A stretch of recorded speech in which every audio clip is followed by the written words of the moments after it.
It's late, and the world outside is quiet. But in my mind, the echoes of a distant past roar to life. A time when Earth was an alien planet of ice, and humanity didn't just survive, but truly conquered. This is the untold story of the Ice Age, a period that forged us, leaving an indelible mark on our bodies, minds, and societies. Humanity's finest hour, thriving in the deep freeze.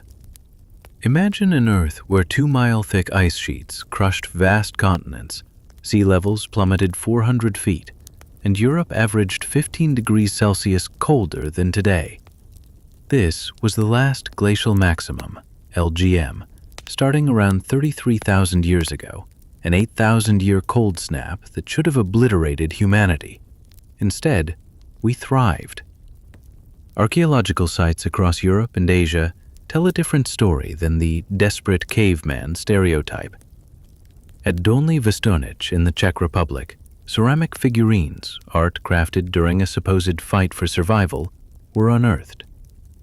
In Russia, houses built from hundreds of mammoth bones reveal architectural precision that would challenge modern builders, demonstrating that our ancestors were engineers, artists, and traders.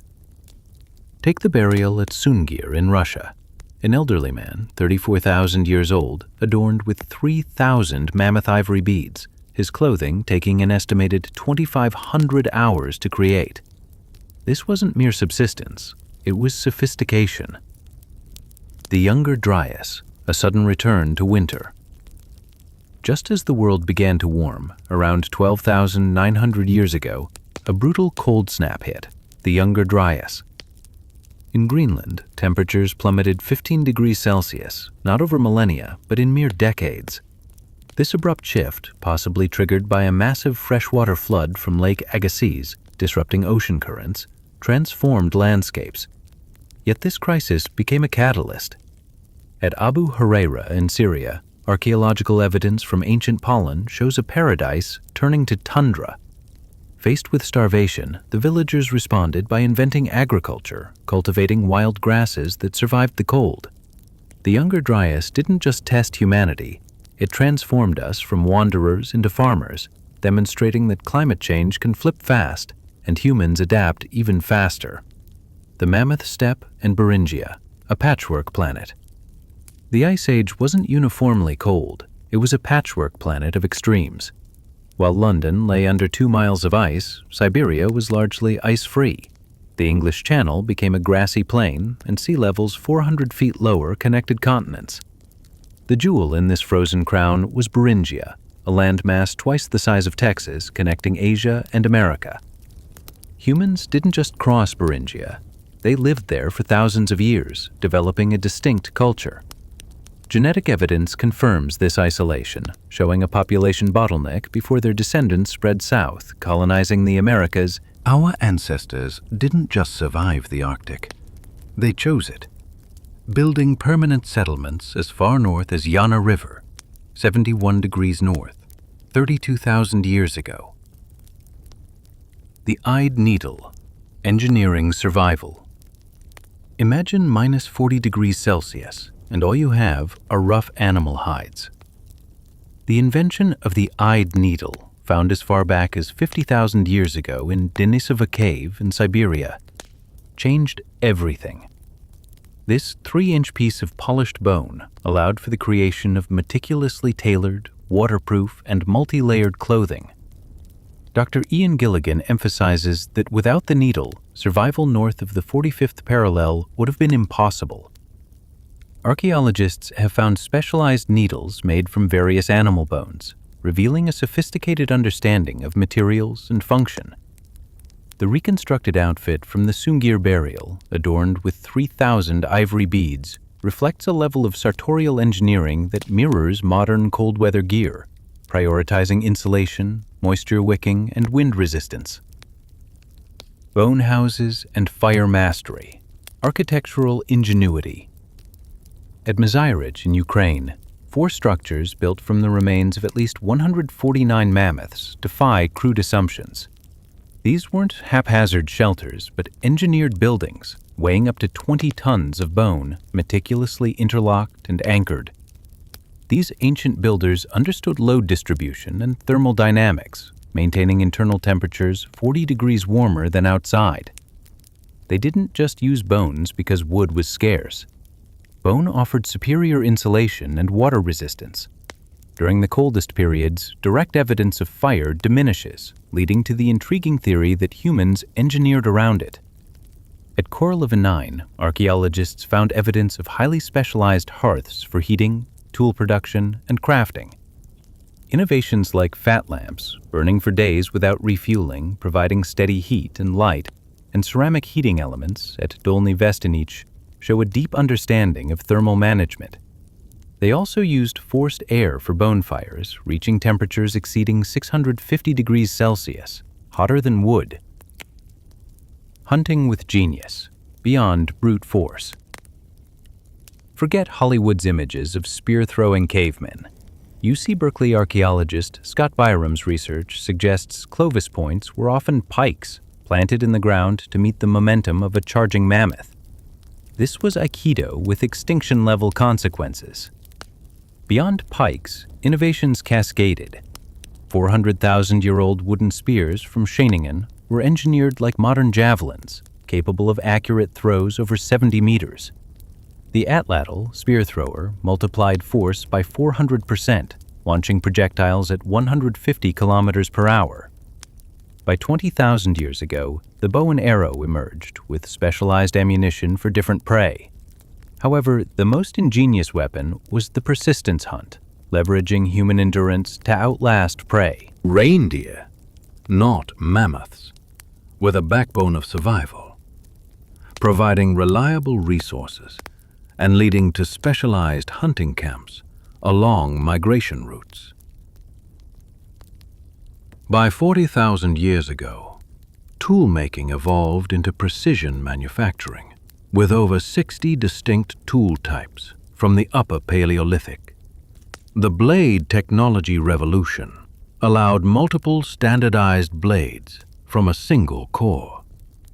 Hafting, the attachment of stone to wood, brought leverage and replaceability.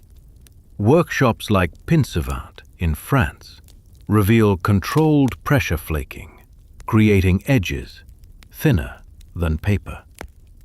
Regional styles of tools emerged, like the ultra-thin Solutrean points. The invention of composite tools, such as grooved bones holding rows of tiny stone inserts, marked the birth of modular technology.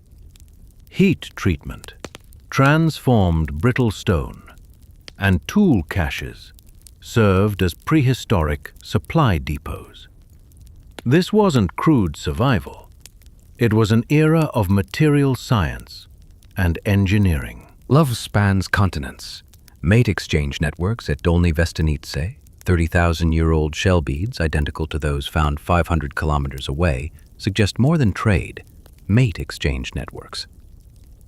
For tiny bands, finding a mate outside the family was crucial to avoid inbreeding and extinction. Genetic evidence confirms individuals moving hundreds of kilometers for marriage. Aggregation sites where multiple bands gathered seasonally facilitated these exchanges. Jewelry served as identity markers, indicating origins and group affiliation. These networks were not just about genetics. They spread innovations, hunting strategies, and survival knowledge, creating safety nets in times of crisis. The Red Lady of El Mirón Cave, buried 19,000 years ago with ornaments from multiple regions, is a testament to these far-reaching connections. Love, in the Ice Age, was a technology that built peace and sustained humanity. Beringia, the crucible of the Americas. Imagine a landmass twice the size of Texas, connecting Asia and America for 5,000 years. Beringia. This wasn't just a bridge, it was a home where humans lived for millennia, developing a distinct culture. The mammoth steppe ecosystem supported vast herds of megafauna. Humans were isolated here, waiting for the massive ice sheets blocking their path south to melt. When the ice finally retreated around 16,500 years ago, the descendants of these patient Beringians moved south, spreading from Alaska to the tip of South America, in one of the fastest colonizations in human history. Beringia forged the Americans, demonstrating that sometimes the greatest journeys require the patience to stop and wait. History's first superhighway, Arctic trade networks. 8,000 years ago, dog sleds pulled obsidian, volcanic glass, across 2,000 kilometers of Arctic terrain from Chukotka, Russia, to Zhukov Island. This wasn't mere transport. It was organized trade with relay points and middlemen operating for thousands of years. Obsidian, sharper than surgical steel, was the uranium of the Stone Age, a strategic resource. This Arctic trade network reveals sophisticated, connected communities sharing information and innovations across continental distances. It even survived the Younger Dryas, demonstrating remarkable resilience.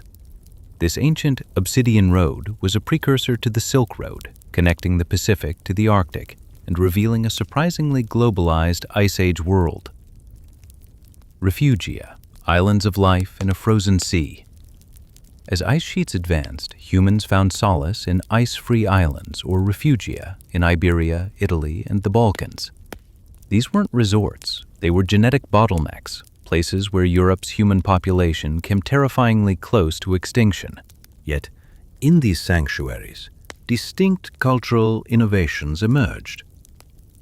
In Iberia, cave art flourished at El Castillo and Altamira. In Italy, humans specialized in small game hunting. The Balkans saw the final interaction with Neanderthals. These refugia fostered diversity, and when the ice retreated, populations exploded, carrying unique genetic markers and cultural innovations that define modern Europeans.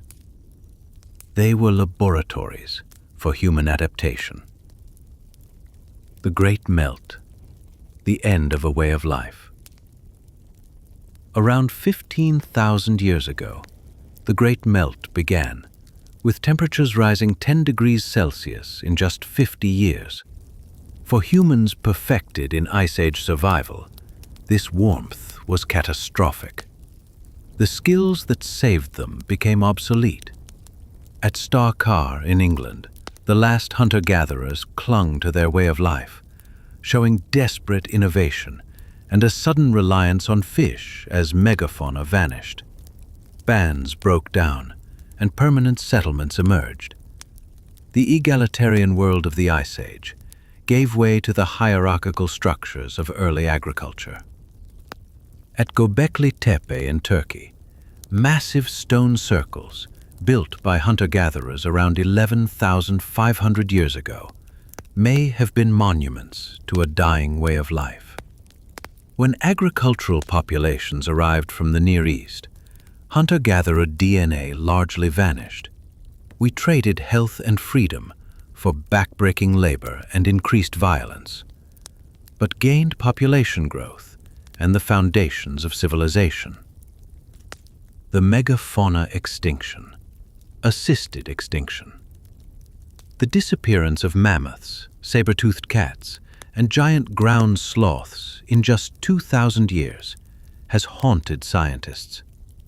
Research shows it wasn't solely climate change or human hunting, but an assisted extinction. Climate change wounded megafauna, fragmenting populations, and then humans delivered the killing blow through selective, strategic hunting. The evidence is in the bones.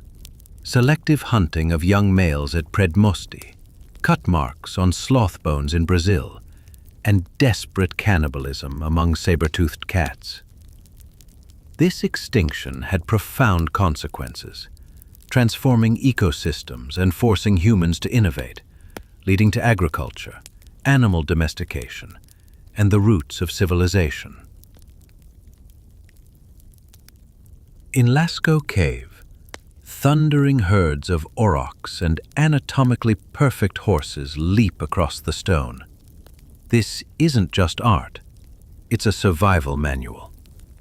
Dr. April Knowles' research shows seasonal details in the animals, acting as field guides. The placement of dangerous predators in hard-to-reach places and prey animals in accessible galleries reflects a deliberate organization of information. the sorcerer at Les Trois Frères. This was the world's first information technology, transmitting survival critical data across generations, teaching thousands of years of accumulated knowledge. The music revolution, a survival technology at Hohlefels Cave in Germany.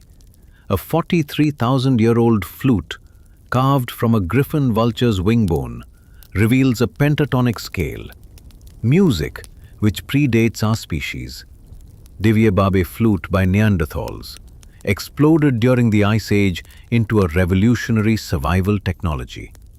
Flutes crafted from specific bones, swan, mammoth, cave bear, were precision instruments, standardized with mathematical ratios. Humans, even while struggling to survive, invested precious time in music because it activated multiple brain regions, synchronized groups, enhanced memory, and released endorphins. Music was social glue, a memory aid, and an antidepressant. It may have been a proto-language, encoding navigation and survival information through song maps.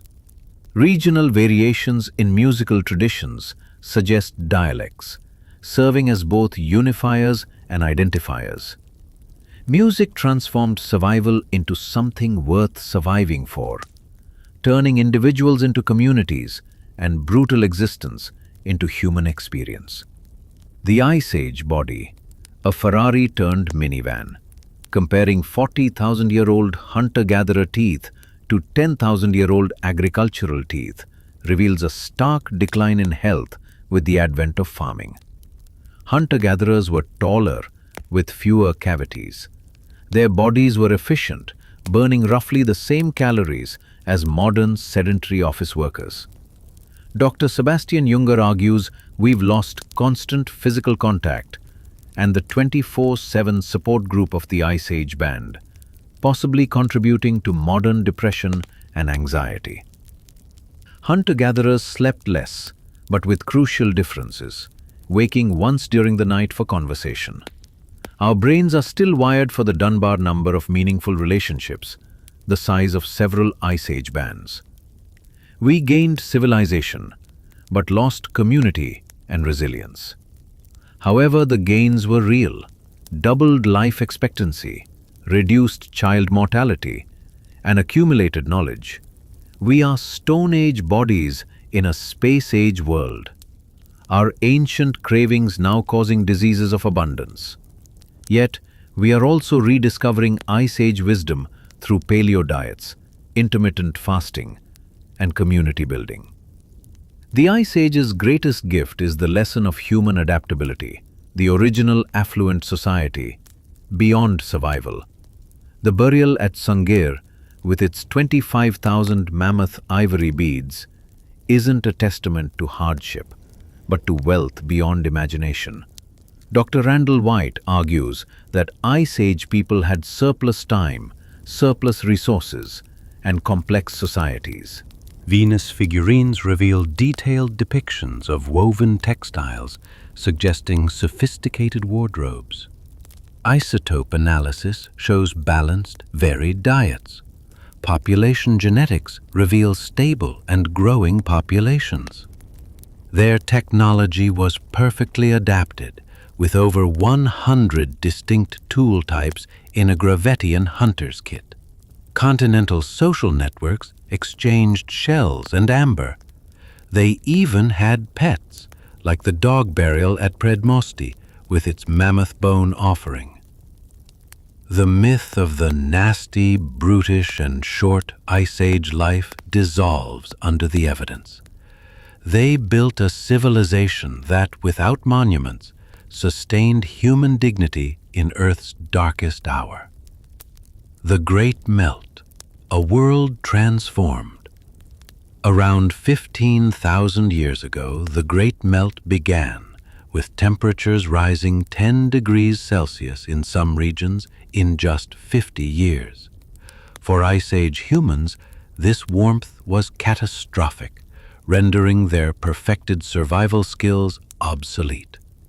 At Star-Kar, the last hunter-gatherers desperately tried to maintain their way of life, resorting to a heavy reliance on fish as megafauna disappeared. Social upheaval was dramatic.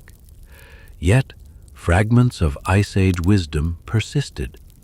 The warmth that ended one way of life also enabled everything we call civilization: writing, specialized labor, and cities. Our challenge today is to combine the cooperation, resilience, and sustainability of the Ice Age with the innovation and growth of the modern age.